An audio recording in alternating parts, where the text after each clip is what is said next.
Hi there, I'm Sean Garrity. I'm with Baksha Games, and this is my new game, What's He Building in There? You play an evil doctor in the late 1800s. You've moved to London, arguably the center of the evil doctoring world, to build your doomsday machine. Now how this works is that at the beginning of the game, everybody is going to get a doomsday machine and an escape plan.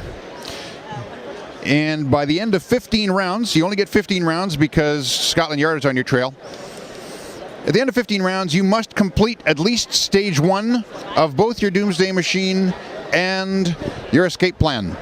If you can't complete both of those, then you cannot win. And if you think about it, if you're an evil doctor and you can't complete your doomsday machine in 15 rounds, you're not a very good evil doctor and you don't deserve to win. And if you don't complete your escape plan, well, you get caught, so you can't win. Now, each of these has 3 sections of things that you need to complete. Okay, there's intermediate inventions. In the middle, you've got resources, and you've got labor. Now, they add up. You're going to need both sides of these things. So to get the resources, you're going to go to workshops. And in the workshops, you can either get 2 raw resources, or you can take 2 raw resources you've already got and refine them. But it's the first person that's in the shop that's going to decide for everybody whether or not everybody's refining or whether everybody is getting raw resources. I guess I should mention it's also a worker placement game. And in this game, everybody is going to get 1 doctor and 3 henchmen to place. So the starting player is going to start off by placing either their doctor or one of their henchmen, and then it's going to go around the table 4 times until everybody is placed. So it's important to be in the first spot if you're in a workshop, so that you decide the fate of what's happening in that shop, or you can try and guess what other players are doing, or you can try and trust them. Good luck with that. If you're having trouble getting the resources that you need, you can always go to the black market and you can get what you need. It's a little more expensive, but you have more control. Next, we have the Genius at Work labor track. Okay, the first doctor to go in here gets 3 manual labor, or Genius at Work labor, and every other doctor that goes in there gets 2. And it works the same for the manual labor. The first henchman in here gets 2 manual labor, everyone else gets 1. And there's an unlimited number of people that can go here if there's an X on the circle. So for labor, unlimited number of people can get labor on any given turn. There's also 3 tracks for points. You get points for being on the social track, for the security track, and the exotic pets track. You're going to get points for being a well-rounded evil doctor. I should also mention, when you are placing your doctor and your henchman, the orange spaces are only for doctors, and the blue spaces are only for the henchmen.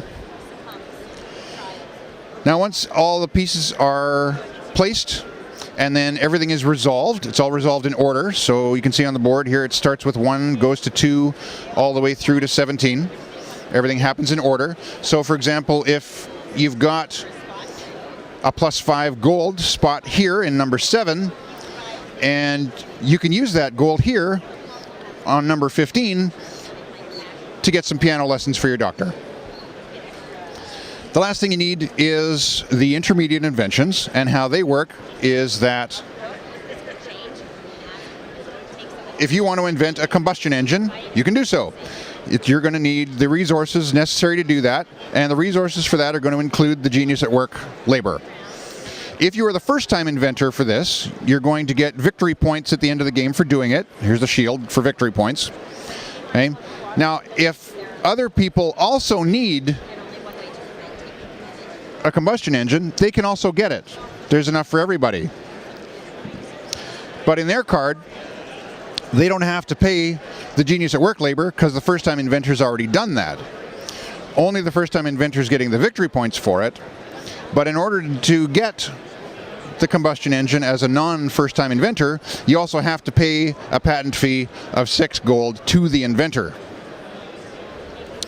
So there's also some direct effect inventions that you can invent. They're not necessary for your Doomsday device or your escape plan, but they are worth good points, and they are able to give you a little bit of an ability. Sometimes it's kind of aggressive, sometimes it's defensive, and sometimes it just helps you along getting you what you need. Then at the end of 15 rounds, you add up your points for your Doomsday Machine, you add up the points for your escape plan, you add up the points for your first-time inventions, and for the social track, the security track, and the exotic pets track, and whoever has the most points is your winner.